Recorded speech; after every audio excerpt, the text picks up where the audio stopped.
Shalom, umat-umat Tuhan yang terkasih di dalam Yesus Kristus. Renungan harian pada hari ini, saya ambil cerita pada awalnya, kemudian saya akan membagikan satu ayat yang perlu kita renungkan bersama-sama. Adalah seorang anak laki-laki yang kelaparan dan tidak punya uang. Dia nekat mengetuk sebuah pintu rumah untuk meminta makanan. Namun keberaniannya lenyap saat pintu dibuka dan keluarlah seorang gadis.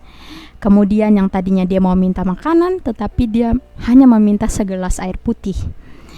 Tapi sang gadis tahu bahwa anak ini pasti lapar. Maka ia membawakan segelas susu. Kemudian pria ini berkata, "Berapakah harga segelas susu tersebut?"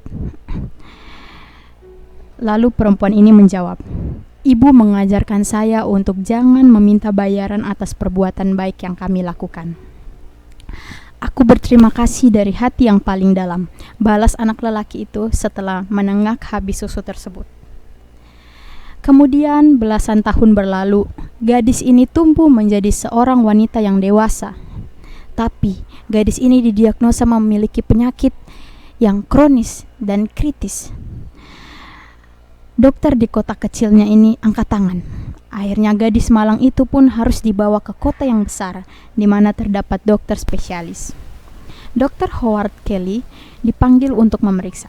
Saat mendengar nama kota asal dari wanita muda ini, terbesitlah pancaran aneh di mata sang dokter. Dia seperti mengingat sesuatu hal, kejadian yang telah berlangsung. Bergegaslah ia turun dari kantornya menuju kamar wanita tersebut. Dia langsung mengenali wanita itu.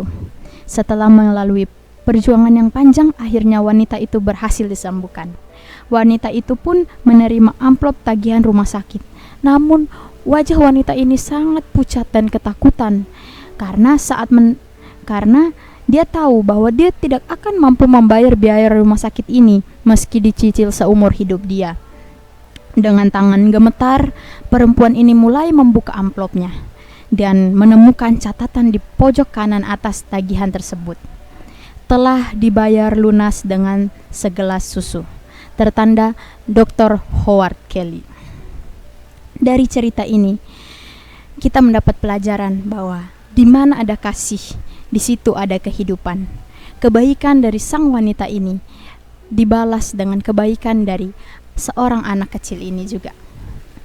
Sebagai umat Kristen, sebagai umat Tuhan, kita sangat dikenal dengan kasih Kristus tentunya. Kerap kali kasih dan kebaikan yang dilakukan secara sengaja sangat berdampak besar. Tak seorang pun dapat menunjukkan kasih seutuhnya tanpa Kristus.